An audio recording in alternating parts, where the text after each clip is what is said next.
ప్రజాకవి అందశ్రీ గారికి నివాళి కార్యక్రమాన్ని మనం వివిధ ప్రజా సంఘాల వ్యక్తులుగా, ప్రజానుకూల వ్యక్తులుగా, ఉద్యమ అభిమానులుగా అందరం కూడా ఆయనకి మనం ఉద్యమ వందనాలు చేస్తూ నివాళి కార్యక్రమాన్ని పెట్టుకోవడం అనేది జరిగింది.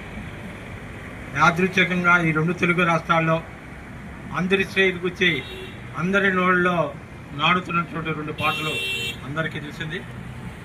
ఒకటి మాయమైపోతున్నాడు అనేటువంటి బుకాట, మనిషి అన్నవాడు, అట్లాగే చెట్టు కొమ్మని శిల్పంగా చెక్కడం అనేటువంటి అట్లాంటి పాటలు ఉన్నవాట్లు. ఈ రెండు ముఖ్యంగా తాత్విక చింతనతోటి సమాజంలో వస్తున్న పరిణామాన్ని, సమాజం పయనిస్తున్న గమనాన్ని నిశ్చితంగా పరిశీలించడం అనేటువంటిది ఉంది.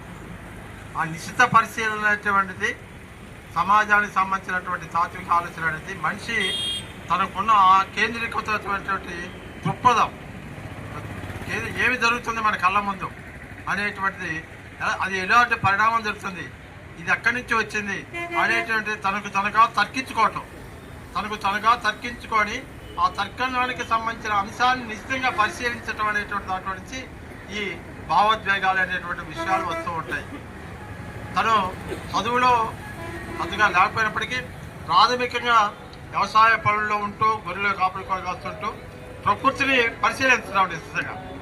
ఎవరైనా సరే వాళ్ళంతా పండితులైనా మామూలైనా కూడా సమాజాన్ని నిశ్చితంగా పరిశీలించడం, దానికి మూలమైనటువంటి ప్రకృతి యొక్క పరిణామాన్ని గమనించగలగటం, ప్రకృతి గమనాన్ని బలపేర్చడమే